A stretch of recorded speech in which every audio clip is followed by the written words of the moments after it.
Hi friends, இப்போ நம்ம பார்க்க போகிறது நாளைக்கு நீங்கள் எல்லாருமே குரூப் 4 எக்ஸாம் எழுத போகிறீங்க. உங்களுக்கு எல்லாருக்குமே ஆல் தி பெஸ்ட். நல்லா எழுதுங்க, பயப்படாமல் எழுதுங்க. எனக்கு தெரிஞ்ச டிப்ஸ் உங்களுக்கு ஷேர் பண்ணுறேன். காலையில் போகும்போது பார்த்திங்கன்னா ஏதாவது ஒரு சாக்லேட் ஒன்று எடுத்துகிட்டு போங்க. அங்கே போயிட்டு உள்ள ஹால்குள்ளே போகிறதுக்கு முன்னாடி என்ன பண்ணுங்கள், அந்த சாக்லேட்டை சாப்பிட்டுட்டு உள்ளே போங்க. அப்படி போகும்போது உங்களுக்கு என்ன ஆகும் அப்படின்னா, கொஞ்சம் பிரெயின் நல்லாவே இதாகும் அப்படின்னு சொல்கிறாங்க, புத்துணர்ச்சியாக இருக்கும் அப்படிங்கிறத சொல்கிறாங்க. அதனால் முடிஞ்ச வரைக்கும் ஏதாவது ஒரு சாக்லேட் ஒன்று சாப்பிட்டுட்டு உள்ளே போங்க. அதே மாதிரி இப்போ நீங்கள் படித்தது எதுவுமே உங்களுக்கு ஞாபகம் இல்லாத மாதிரி, எல்லாமே மறந்த மாதிரி ஒரு மாதிரி இருக்கும். படித்தது எல்லாமே ஞாபகம் இல்லாத மாதிரியும், மைண்டு பிளாங்கான மாதிரியும், எல்லாமே மறந்த மாதிரி இருந்தால் நீங்கள் நல்லா படிச்சிருக்கீங்கன்னு தான் அர்த்தம். கண்டிப்பாக உங்களுக்கு அங்கே போய் எல்லாமே கண்டிப்பாக ஞாபகம் வரும். எதுவுமே மறந்து போகாது. நீங்கள் படித்தது எல்லாமே கண்டிப்பாக ஞாபகம் வரும். ஆனால் இப்போ நமக்கு எப்படி இருக்கும்னா, இன்றைக்கி எதுவுமே ஞாபகம் இல்லை, மொத்தமாகவே மறந்து போன மாதிரியும், எதுவுமே படிச்சிருக்கு இது வரைக்கும் நம்ம படித்ததே இல்லை அந்த மாதிரி இருக்கும் கண்டிப்பாக. ஆனால் நீங்கள் ஹால்குள்ளே போகும்போது நீங்கள் கொஸ்டினை பார்த்ததுமே உங்களுக்கு எல்லாமே கண்டிப்பாக ஞாபகம் வரும். அதே மாதிரி பார்த்தோன்னா, புதுசாக எதையுமே உட்காந்து புதுசாக படிக்காதீங்க. ஏற்கனவே படித்ததை மட்டுமே பார்த்துட்டே இருங்க. நைட்டு ஒரு 7 மணி இல்லைனா 8 மணிக்கு மேலே படிக்க வேண்டாம். அதே மாதிரி பார்த்தோம் அப்படின்னா, OMR ஷீட் ரொம்ப கேர்ஃபுல்லாக ஃபில் பண்ணுங்கள். OMR ஷீட்டில் எந்த மிஸ்டேக்கும் பண்ணிடாதீங்க. ஏன்னா ஒரு சின்ன மிஸ்டேக் பண்ணால் கூட நமக்கு அதுக்கு மைனஸ் பண்ணுவாங்க. 2 மார்க் 5 மார்க்குன்னு மைனஸ் பண்ணுவாங்க. நமக்கு ஒவ்வொரு மார்க்குமே ரொம்ப முக்கியம். குரூப் 4 பொறுத்த வரைக்கும் ஒவ்வொரு மார்க்குமே முக்கியம். ஒரு மார்க்லேயே பார்த்திங்கன்னா, ஒரு ஸ்டார்டிங் மார்க்கில் பார்த்திங்கன்னா 170 ப்ளஸுக்கு மேலே பார்த்திங்கன்னா ஒரு மார்க்லேயே 400 பேர் 500 பேர் இருப்பாங்க. அப்போது ஒரு நாள் கவுன்சிலிங்கே நமக்கு பின்னாடி போகும். அதே மாதிரி பார்த்தோன்னா, அதுக்கு பின்னாடி மார்க் வரும்போது ஒரு மார்க்லேயே பார்த்திங்கன்னா 600 700 பேர் வருவாங்க. இதனால் நமக்கு ஒவ்வொரு நாள் கவுன்சிலிங்கும் பின்னாடி தள்ளி போகும். அதனால் OMR ஷீட்டில் எந்த மிஸ்டேக்கும் பண்ணாமல் கேர்ஃபுல்லாக என்ன பண்ணுங்கள், ஃபில் பண்ணுங்கள். அதே மாதிரி காலையில் சாப்பிட்டுட்டு போகிற சாப்பாடு ரொம்ப லைட் ஃபுட்டாக எடுத்துக்கோங்க. ஆயில் கம்மியாக, இட்லி அந்த மாதிரி சாப்பிட்டு போங்க. பூரி, பொங்கல், சப்பாத்தி இந்த மாதிரிலாம் கொஞ்சம் ஹார்டாக சாப்பிட்டுட்டு போக வேண்டாம். ரொம்ப லைட் ஃபுட்டாக சாப்பிடுங்க. சாப்பாடு கூட சாப்பிட்டுட்டு போகலாம். அடுத்து பார்த்தோன்னா, பக்கத்தில் இருக்கவங்ககிட்ட யார்ட்டையுமே நீ அதை படிச்சிட்டியா, நான் இதை படிக்கலை அப்படிங்கிற மாதிரி எதுவுமே டிஸ்கஷன் பண்ணாதீங்க. நீங்கள் படிச்சிருக்கிறது கண்டிப்பாக வரும். புதுசாக படிக்காதது எதுவுமே வராது. நம்ம படித்தது மட்டும்தான் வரும் அப்படின்னு நம்பிட்டு போங்க. நம்ம படித்தது மட்டும்தான் வரும். அதே மாதிரி நல்ல பென் நல்ல பென் ஒரு 2 பென் எடுத்துகிட்டு போங்க. பிளாக் பென் தான் எடுத்துகிட்டு போகணும். ரெனால்ஸு அந்த மாதிரி எடுத்துக்கோங்க. அது மாதிரி ஸ்டைலிஷ் X3ன்னு சொல்லிட்டு ஒரு பென் கூட இருக்குல்ல, அந்த மாதிரி அந்த 5 ரூபா பென் அது மாதிரி ஒன்று வாங்கி வச்சுக்கோங்க. 2 3 பென் எடுத்துகிட்டு போங்க. 2 பென் போதும். அடுத்து பார்த்தோம் அப்படின்னா, 3 மணி நேரத்தை கரெக்டாக யூஸ் பண்ணுங்கள். முன்னாடி மாதிரி கொஸ்டின் டைரக்ட் கொஸ்டினாக அதிகமாக இருக்காது. அதனால் கொஸ்டினை பார்த்துட்டு பயந்துக்காதீங்க. கொஸ்டின் ஒருவேளை ரொம்ப டஃப்பாக இருந்தால் கூட, கொஸ்டின் நமக்கு டஃப்னா அங்கே எழுதுகிற எல்லாருக்குமே டஃப் தான். ஐயோ கொஸ்டின் என்ன இப்படி கேட்டுட்டா, நம்ம என்ன பண்ண போகிறோம், இவ்வளோ படிச்சுட்டு வந்தோமே, எல்லாமே கஷ்டமாக கேட்டிருக்காங்களேன்னு நினைக்க வேண்டாம். கொஸ்டின் கஷ்டமாக இருந்தால் எல்லாருக்குமே தான் கஷ்டம். கட் ஆஃப் கண்டிப்பாக குறைவாக தான் வரும். அதே மாதிரி கொஸ்டின் சும்மா டேரெக்டாக இருக்காது. திருக்குறளை இயற்றியவர் யார், திருவள்ளுவர், இந்த மாதிரி கொஸ்டின்லாம் டேரெக்டாக இருக்காது. நிறைய கூற்று காரணங்கள் தான் அதிகமாக இருக்கும். அதனால் டைமிங் அதிகமாக எடுத்துக்கும். கொஞ்சம் ஸ்பீடாகவே நம்ம எழுதணும். நம்ம ஸ்லோவாக எழுதிட்டு இருந்தோம் அப்படின்னா, முன்னாடிலாம் பார்த்தீங்கன்னா குரூப் 4 பொறுத்த வரைக்கும் கொஸ்டின்ஸ் டைரக்ட் கொஸ்டினாக இருக்கும். கடகடன்னு எழுதி முடிக்கிற மாதிரி இருக்கும். இப்போலாம் அப்படி இல்லை. கொஸ்டின் கூற்று காரணம் பொறுத்துக்கு அதிகமாக கேட்பாங்க. பொறுத்துக்கு 4 கொஸ்டின் 4 இதை பொறுத்துனா தான் நமக்கு ஒரு 1.5 மார்க்கே நம்ம வாங்குவோம். அந்த மாதிரி இருக்குது. அதனால் கொஞ்சம் ஸ்பீடாக ஆனால் கரெக்டாக பண்ணணும். கூற்று காரணமும் அதே மாதிரி தான். நல்லா மைண்ட்லேயே ரீட் பண்ணிவிட்டு நம்ம என்ன ஆன்சரோ அதை கரெக்டாக போடணும். அதனால் அது கொஞ்சம் ஸ்பீடாகவே போனதுமே நம்ம ஸ்பீடாகவே நம்ம ஸ்டார்ட் பண்ணிடணும். யாரையும் வேடிக்கை பார்த்துட்டு இருக்காதீங்க. கரெக்டாக ஸ்பீடாக பண்ணுங்கள். கொஸ்டின் டைரக்ட் கொஸ்டின் ரொம்ப கம்மியாக தான் இருக்கும். ஒரு 20 கொஸ்டின்லேருந்து 30 கொஸ்டின் வரைக்கும் டைரக்ட் கொஸ்டின் இருக்கதே ரொம்ப கஷ்டம். மீது எல்லாமே கூற்று காரணம், சரியானதா தவறா, பொருத்தமற்றதே தேர்ந்தெடு, சரியானதே தேர்ந்தெடு, அதே மாதிரி தவறானதே தேர்ந்தெடு அப்படின்னு சொல்கிறாங்களா, இல்லைனா சரியானதே தேர்ந்தெடுன்னு சொல்கிறாங்களாங்கிறத படித்து பாருங்கள். நீங்கள் 4ஐயும் படிச்சுட்டு எது சரின்னு கேட்டாங்கன்னா, சரியானதை மட்டும் 2 3 சரி, 1 2 சரின்னு போடணும். தவறானதா அப்படிங்கிறத கேர்ஃபுல்லாக பார்த்துக்கணும். நாம் கேர்லெஸ் மிஸ்டேக் இதில் அதிகமாக வரும். அதனால் ரொம்ப கேர்ஃபுல்லாக பார்த்துக்கணும். தவறானதே தேர்ந்தெடுன்னு கேட்டிருக்காங்களா, சரியானதே தேர்ந்தெடுன்னு கேட்டிருக்காங்களாங்கிறத கரெக்டாக பார்த்துக்கணும். அதே மாதிரி கூற்று காரணம் சரி, கூற்று சரியான விளக்கமாகும். இந்த மாதிரி இல்லைனா சரியாக காரணம் சரி ஆனால் சரியாக விளக்கலை, அந்த மாதிரி இருக்கும். இந்த மாதிரி கொஸ்டின் தான் அதிகமாக இருக்கும். அதே மாதிரி 3 மணி நேரத்தில் தமிழ் பார்த்தோம் அப்படின்னா ஒரு 1 ஹவரில் நம்ம முடிக்கிறதுக்கு பார்க்கணும். 1 ஹவரில் முடித்தா தான் மீதி இருக்கிற 2 மணி நேரம் ஜிகேக்கும் மேக்ஸுக்கும் சரியாக இருக்கும். மேக்ஸ் ஒரு ½ அன் ஹவரில் முடிக்க மாதிரி நம்ம பார்த்துக்கணும். அதே மாதிரி லாஸ்ட் டைம்லேருந்து ஓஎம்ஆர் வந்து கால்குலேட் பண்ணி போட சொல்லுவாங்க. அது ரொம்ப முக்கியம். அதில் ஏதாவது இப்போ 200 கொஷினும் கரெக்டாக வந்து கால்குலேட் பண்ணணும். அதாவது ஏபிசிடி அதில் ஏ எத்தனை கொஷின், பி எத்தனை, டி எத்தனை குறிச்சிருக்கோம், டி அதை கரெக்டாக பண்ணி நமக்கு வந்து 200 கரெக்டாக வரணும். அதில் ஏதாவது தப்பாச்சுனாலும் அதுக்கும் வந்து மார்க் வந்து மைனஸ் பண்ணுவாங்க. ஸ்டார்டிங்கில் என்ன பண்ணணும்னா நம்ம வந்து ரஃபாக வந்து நம்ம போட்டு பார்த்துட்டு அதுக்கப்புறம் தான் வந்து அதில் ஃபில் பண்ணணும். கரெக்டாக வருதான்ட்டு ரஃபாக போட்டு பார்த்துட்டு அதுக்கப்புறமா பண்ணுங்கள். அதே மாதிரி பார்த்தோன்னா மேக்ஸ் எதுவுமே நமக்கு சிலது நடுவில் தெரியாததாக இருந்தது அப்படின்னா அந்த கொஷின் எதுவோ அதை வந்து விட்டு வச்சுட்டு இங்கே நம்ம கொஸ்டினில் வந்து டாட் வச்சுருங்க. இந்த கொஷின் நம்ம என்ன செய்யலை அப்படிங்கிறத டாட் வச்சுட்டு அப்புறம் பண்ணுங்கள். அந்த தெரியாத அந்த ஒரே மேக்ஸுக்காக நம்ம வச்சுட்டு ரொம்ப டைம் வேஸ்ட் பண்ணிகிட்டே இருந்தோம்னா மறுபடியும் வேறு இருக்கிற கொஷின்ஸை எழுதுறதுக்கு லேட் ஆகிடும். ஒருவேளை மேக்ஸில் வந்து ஃபார்மில் மட்டும் நல்லா பார்த்துட்டு போயிருங்க. ஃபார்மில் தெரியாத கொஷினாக இருக்குது அப்படின்னா ஒரு ஆன்சர்லேருந்து அது ஆன்சர் கொடுத்துருப்பாங்கல்ல ஆப்ஷன், அதிலிருந்தே நம்ம வந்து ஆன்சரை கொண்டு வர முடியுமா அப்படிங்கிறத ட்ரை பண்ணுங்கள். எதாக இருந்தாலும் மேக்ஸுக்கு ரொம்ப நேரம் தெரிஞ்ச மேக்ஸை ஃபஸ்ட்டு ஸ்பீடாக போட்டுருங்க. தெரியாததை வந்து விட்டு வச்சுருங்க. அதுக்கே ஒன்றுக்கே உட்காந்து ரொம்ப நேரம் பண்ணிகிட்டு இருந்தோம்னா அப்புறம் டைம் வந்து வேஸ்ட்டாக போயிடும். தமிழை பொறுத்த வரைக்கும் 100 கொஸ்டின், அந்த 100 கொஸ்டின்லேயும் நம்ம வந்து 90க்கு மேலே வாங்குறதுக்கு தான் பார்க்கணும். ஏன்னா அதுக்கும் கம்மியாச்சுன்னா நமக்கு வந்து போஸ்டிங் கிடைக்கிறதுக்கான வாய்ப்புகள் வந்து கம்மியாயிடும். தமிழ் வந்து 100 கொஸ்டின் ரொம்ப முக்கியம். 100 கொஸ்டின் வந்து ரொம்ப பார்த்து கரெக்டாக பொறுமையாக ஒவ்வொரு கொஸ்டினுமே நமக்கு முக்கியம்னு பார்த்து போடணும். ஒரு கொஸ்டின் கூட தப்பு இல்லாமல் நம்ம போடுற மாதிரி பார்த்துக்கணும். 100 கொஸ்டினுமே நம்ம சரியாக தான் போட போகிறோம் அப்படின்ட்டு ஏதோ 1-2 மட்டும்தான் கொஞ்சம் வெளியிலேருந்து வரும். ஓல்டு சிலபஸில் நம்ம பார்த்தோன்னா முக்கியமாக நீங்கள் இப்போ லாஸ்ட்டாக பார்த்துட்டு போகிறது பார்த்தோன்னா சித்தர் பாடல்கள் நல்லா பார்த்துட்டு போங்க. அதுலேருந்து கண்டிப்பாக கொஸ்டின் வரும். உணவே மருந்து கண்டிப்பாகவே கொஸ்டின் வரும். நம்ம தமிழரின் அறிவியல் சிந்தனைகள் அது நல்லா பார்த்துட்டு போங்க. இதை மட்டும் நல்லா பார்த்துட்டு போங்க. அதுலேருந்து கண்டிப்பாக கொஸ்டின் வரும். உணவே மருந்துலேருந்து கட்டாயமாக கொஸ்டின் இருக்கும். சித்தர் பாடல்கள்லேருந்து கண்டிப்பாக கொஸ்டின் இருக்கும். தமிழரின் அறிவியல் சிந்தனைகள் அதுலேருந்து கொஸ்டின் இருக்கும். இது மாதிரி நூலகம் பற்றி கொஞ்சம் பார்த்துட்டு போங்க. நூலகம் அந்த நூலகங்கள் அதை பற்றி பார்த்துட்டு போங்க. புது புக்கிலேருந்து 9th 10th கடைசியாக வந்து பாடல் வரிகள் வந்து கவனமாக பார்த்துட்டு போங்க. பாடல் வரிகள் கொடுத்து கொஷின் கேட்பாங்க. புது புக்கிலேருந்து அதிகமான கொஷின் இருக்கும். ஓல்டு புக்கில் வந்து நம்ம ஏற்கனவே நம்ம வீடியோஸ் போட்டோம்ல அதிலிருந்து தான் வரும். அதை தாண்டி அதிகமாகலாம் வராது. முக்கியமாக இப்போ லாஸ்ட் வந்து சித்தர் பாடல்கள் உணவே மருந்து கண்டிப்பாக பார்த்துட்டு போங்க. உணவே மருந்துலேருந்து அந்த தூதுவளை அதுலேருந்து அடிக்கடி கொஷின் வரும். அந்த வல்லாரை, தூதுவளை, அந்த கரிசலாங்கண்ணி, அதனுடைய வேறு பெயர்கள் இதெல்லாமே கண்டிப்பாக கொஷின் வரும். தமிழில் நாம் செய்கிற மிஸ்டேக் எதுவாக இருக்கும் அப்படின்னா எல்லா கொஷினுமே நமக்கு தெரிஞ்சிருக்கும். ஆனால் கேர்லெஸ் மிஸ்டேக் கண்டிப்பாக பண்ணிகிட்டே வந்துடும். தெரிஞ்ச கொஷினை என்ன பண்ணிடுவோம், அதுவான்னு சொல்லிட்டு தப்பாக போட்டுருவோம். அந்த கேர்லெஸ் மிஸ்டேக்கை நம்ம வந்து அவாய்ட் பண்ணிட்டாவே நம்ம என்ன பண்ணிடுவோம், கட்டாயமாக நல்ல மார்க் வாங்கிடுவோம். ஒவ்வொரு டைமும் எப்படினாலும் நம்ம 1-2 கண்டிப்பாக கேர்லெஸ் மிஸ்டேக் வரும். ஆனால் அதிகமான கேர்லெஸ் மிஸ்டேக் பண்ணிட்டோம் அப்படின்னா நம்ம வந்து அப்புறம் நமக்கான மார்க் வந்து வராமல் போயிடும். அதனால் கேர்லெஸ் மிஸ்டேக் இல்லாமல் பார்க்குறதுக்கு பாருங்கள். பாடல் வரிகள் கடைசி மினிட்ஸில் வந்து பாடல் வரிகள் வந்து கட்டாயம் பார்த்துருப்பாங்க. நம்ம வீடியோஸில் பார்த்தீங்கன்னா 6th 10th பாடல் வரிகள் போட்டிருக்கோம். 7th 8th 9th வந்து இன்னும் பாடல் வரிகள் போடலை. அதுக்கான டைம் இல்லை, அதனால் போடலை. இன்றைக்கி பார்த்தீங்கன்னா அதுக்கான PDF மட்டும் உங்களுக்கு கொடுத்துட்றேன். நீங்கள் அந்த பாடல் வரிகள் மட்டும் கொஞ்சம் லைட்டாக ரிவிஷன் பண்ணிவிட்டு போயிருங்க. 7th 8th 9th பாடல் வரிகளும் உங்களுக்கு PDF-ஆக இன்றைக்கி உங்களுக்கு கொடுத்துட்றேன். அதை மட்டும் லைட்டாக பார்த்துக்கோங்க. அதே மாதிரி டைமிங் தான் முக்கியம். டைம் வந்து கட்டாயம் வந்து ஒரு வரியில் கொஸ்டின் இருக்காது. அதனால் கொஞ்சம் ஸ்பீடாக பண்ணால் மட்டும்தான் நம்மளால் 200 கொஸ்டினையும் முடிக்க முடியும். இல்லைனா நம்மளால் முடிக்க முடியாது.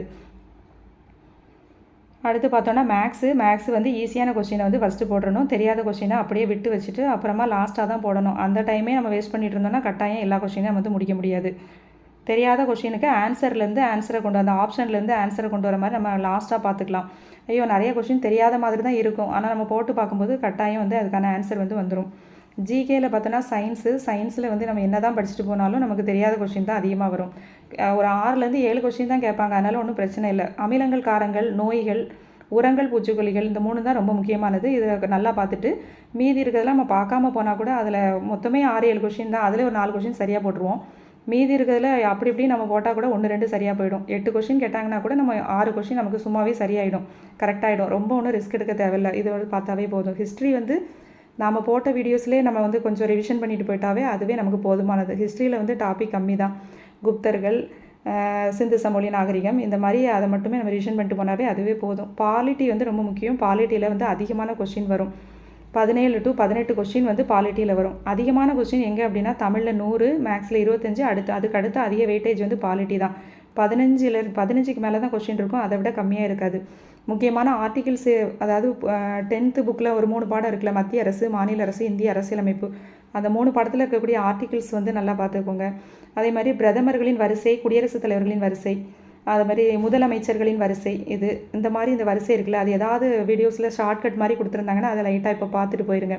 குடியரசுத் தலைவர்கள் அந்த வரிசைப்படுத்துக யார் யார் ஃபஸ்ட்டு 2வது 3வது ஏதாவது ஒரு ஷார்ட்கட் மாதிரி யாராவது போட்டிருந்தாங்கன்னா அந்த வீடியோஸ் வந்து பார்த்துட்டு போங்க. பாலிட்டிக்கு அந்த குடியரசுத் தலைவர்கள், பிரதமர்கள், துணை குடியரசுத் தலைவர் வரிசை பார்த்துக்கோங்க, முதலமைச்சர் வரிசை. ஆர்டிகிள்ஸ், முக்கியமான ஆர்டிகிள்ஸ், இப்போ வந்து தீண்டாமை ஒழிப்பு பற்றி கூறுவது விதி 17 இந்த மாதிரி இருக்குல்ல, இந்த மாதிரி விதிகள் வந்து அதாவது ரொம்ப ஸ்பெசிஃபிக்காக தான் கேட்பாங்க, ரொம்ப கஷ்டமாக கேட்க மாட்டாங்க.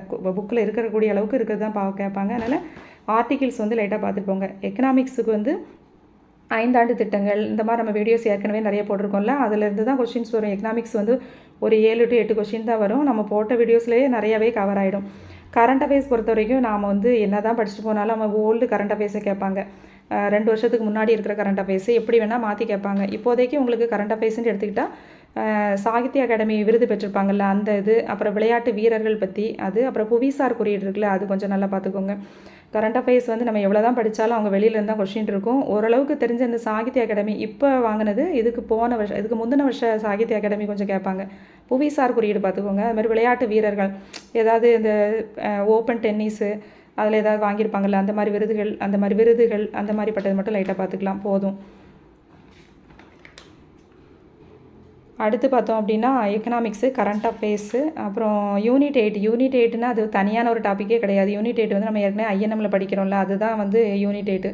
திருக்குறள் வந்து அதனுடைய மீனிங் வந்து லைட்டாக நம்ம தெரிஞ்சுக்கிட்டாவே அதை வச்சு நம்ம அங்கே கொடுத்துருக்கதை நம்ம ரீட் பண்ணி பார்த்தாவே நமக்கு தெரிஞ்சிடும். அதே தான். யூனிட் 9 வந்து இந்த தமிழ்நாடு பொருளாதாரம் அப்படின்னு நம்ம ஒரு வீடியோ போட்டிருக்கோம்ல, அந்த வீடியோ கொஞ்சம் பார்த்துக்கிட்டிங்கனாவே அதிலே உங்களுக்கு எல்லாமே ஓரளவுக்கு கவர் ஆகிருக்கும். தமிழ்நாடு அதே மாதிரி மனித வளர்ச்சி குறியீட்டில் தமிழ்நாடு வந்து இப்போ எத்தனாவது இடத்துல இருக்குது, இந்தியா எத்தனாவது இடத்துல இருக்குது, சுகாதாரத்தில் தமிழ்நாடு எத்தனாவது இடத்துல இருக்குது, இந்தியா எத்தனாவது இடத்துல இருக்குது, கல்வியில் வந்து தமிழ்நாடு எத்தனாவது இடத்துல இருக்குது, இந்தியா மக்கள் தொகையில் எப்படி இருக்குது, இந்த மாதிரி தான் யூனிட் 9 கொஸ்டின் இருக்கும். தமிழ்நாடு பொருளாதாரம் வந்து அதிகமான கொஸ்டின்ஸ் வந்து தமிழ்நாடு பொருளாதாரத்தில் இருக்கும்.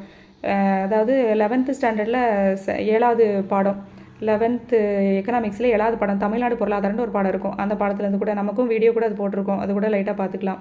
அடுத்து ஐஎன்எம் பார்த்தோன்னா ஐஎன்எம்மில் கொஸ்டின்ஸ் வந்து ரொம்ப ஈஸியாக தான் இருக்கும். அதாவது என்ன கேட்பாங்கன்னா காலவரிசைப்படுத்துக கண்டிப்பாக ஒன்று கொஸ்டின் இருக்கும்.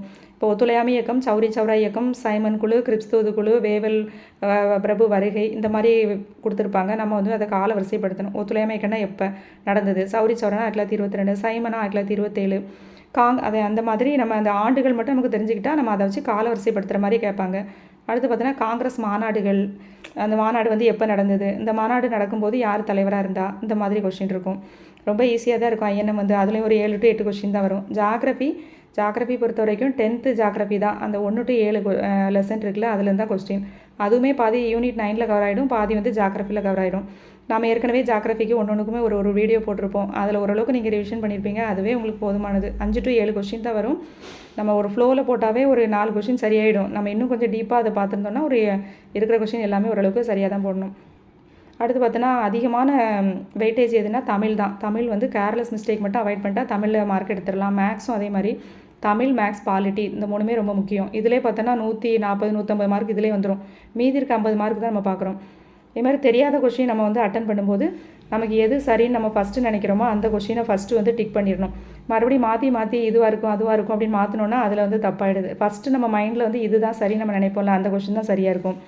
மேக்ஸில் பார்த்தோன்னா பொறுத்த வரைக்கும் ஃபார்முலாஸு, மென்சுரேஷனை பொறுத்த வரைக்கும் அதில் ஃபார்முலா, அளவியலில் வந்து ஃபார்முலா மட்டும் பார்த்தாவே போதும். அதை வச்சே நம்ம அட்ஜஸ்ட் பண்ணிக்கலாம். வட்டி கணக்கில் அந்த வட்டி விகிதம் அந்த ஷார்ட்கட்டு ஒரு வீடியோ கூட போட்டிருப்பேன்ல, அது லைட்டாக பார்த்துட்டு போங்க. அதுலேருந்து இத்தனை ஆண்டுகளில் எத்தனை மடங்கு ஆகும் அப்படிங்கிற மாதிரி கொஸ்டின் அது ஈஸியாக எழுதிடலாம். பாலிட்டி பார்த்தீங்கன்னா ஆர்டிகிள்ஸு அவ்வளோதான். கரண்ட் அஃபேர்ஸ் பொறுத்த வரைக்கும் அந்த நூல்கள், சாகித்ய அகாடமி, அதே மாதிரி இதுக்கு முந்தைய வருஷக்கூடிய சாகித்ய அகாடமி கொஞ்சம் பார்த்துக்கோங்க. அப்புறம் புவிசார் குறியீடு கொஞ்சம் பார்த்துக்கோங்க. விளையாட்டுகள் சம்மந்தமாக ஏதாவது வீடியோஸ் இருந்தால் அதை லைட்டாக போட்டு பார்த்துக்கோங்க, அவ்வளோதான். மோஸ்ட்லி கொஸ்டின் வந்து கூற்று காரணமாக தான் இருக்கும். கண்டிப்பாக டைம் வந்து அதிகமாக எடுத்துக்கும். அதனால் டைம் வந்து கம்மியாக நம்ம வந்து ஸ்லோவாக பண்ணோம்னா நம்ம வந்து கொஸ்டின்ஸ் எல்லாத்தையுமே முடிக்க முடியாது. அதனால் ஸ்பீடாகவும் பண்ணணும், தப்பு இல்லாமல் கேர்ஃபுல்லாகவும் பண்ணணும். கேர்லெஸ் மிஸ்டேக் வந்து கட்டாயம் வந்து அவாய்ட் பண்ணணும். அப்போ தான் நமக்கு மார்க் வரும். அதே மாதிரி விடை தெரியவில்லை, ஆப்ஷன் ஈ கொடுத்துருப்பாங்க, அதை யாரும் ஷேட் பண்ண வேண்டாம். ஷேட் பண்ணால் நமக்கு அது வேஸ்ட்டு தான், அதில் மார்க்கே கிடைக்காது. நமக்கு தெரியாத கொஸ்டினாலும் நமக்கு எது தோணுதோ கரெக்டுன்னு தோணுதோ அதை கரெக்டாக பார்த்து அதையும் ஷேட் பண்ணிக்கலாம். கொஸ்டின் கஷ்டமாக இருந்தாலும் நம்ம பயப்பட வேண்டாம். நம்ம கஷ்டம்னா எல்லாருக்குமே கஷ்டமாக தான் இருக்கும். கட் ஆஃப் வந்து கண்டிப்பாக வந்து கம்மியாகும். அதை நினச்சி கொஸ்டின் எல்லாம் கஷ்டமாயிடுச்சுன்னு நினச்சி நம்ம பயந்துக்கிட்டு இருக்கிற கொஸ்டினையும் தப்பாக எழுதிட்டோம்னா அப்புறம் மார்க் கிடைக்காது. தெரியாத கொஷின் பொறுத்த வரைக்கும் இப்போ வந்து தெரியாத கொஸ்டின்ஸ் பொறுத்த வரைக்கும் 4 ஆப்ஷனில் தமிழ்நாடு, இந்தியா அப்படிங்கிற ஆப்ஷனில் அது இருந்துச்சுன்னா கண்டிப்பாக அதுதான் ஆன்சராக இருக்கும். அதாவது தெரியாத கொஷினுக்கு மட்டும் சொல்கிறேன். ஒருவேளை நமக்கு தெரியல அப்படிங்கும்போது தமிழ்நாடு, இந்தியா அப்படிங்கிறது ஆப்ஷன்லேருந்து அதான் ஆன்சராக இருக்கும். கூற்று காரணம் வந்து மோஸ்ட்லி தெரியாத கொஷினாக இருக்குது, நமக்கு சுத்தமாக அதில் ஐடியாவே இல்லை, ஆனால் கூற்று காரணத்தில் கேட்டிருக்காங்கன்னா கூற்று காரணம் கண்டிப்பாக சரி அப்படிங்கிற மாதிரி தான் இருக்கும். கூற்று காரணத்துக்கான சரியான விளக்கமாக தான் இருக்கும். தெரிஞ்ச கொஷின்னா நீங்கள் வந்து கண்டிப்பாக அதை ரீட் பண்ணி அதில் என்ன தப்பு இருக்குன்னு கண்டுபிடிச்சி போடுவீங்க. தெரியாத கொஷினாக இருக்குது அப்படின்னா கூற்று மற்றும் காரணம் இரண்டும் சரி அப்படிங்கிறது ஆன்சராக இருக்கும். சம்மந்தமே இல்லாத ஒரு கொஷின் கொடுத்துருக்காங்க. அந்த கொஷினில் பார்த்தோன்னா சம்மந்தமே இல்லாத ஒரு ஆப்ஷனில் வந்து ஆன்சர் இருக்குது அப்படின்னா அது வந்து ஆன்சராக இருக்க வாய்ப்பு இருக்குது. இப்போ ஒன்று கொடுத்துருக்காங்க அப்படின்னா தமிழ்நாடு, கேரளா, கர்நாடகா அப்படின்னு கொடுத்துட்டு கீழே வந்து அமெரிக்கா, இந்த மாதிரி இதெல்லாமே வந்து பார்த்திங்கன்னா மாநிலத்தில் இருக்குது. இது வந்து நமக்கு நாடு அந்த மாதிரி வருது. இப்படி ஏதாவது நம்ம அப்படி பார்க்கும்போதே சம்மந்தமே இல்லாமல் ஒன்று இருக்குது அப்படின்னா அதுதான் வந்து ஆன்சராக இருக்கும். அதாவது தெரியாத கொஷினுக்கு வந்து நீங்கள் எப்படி செய்யணும் அப்படிங்கிறதுக்காக சொல்கிறேன். இந்த மாதிரி தான் வந்து இருக்கும்.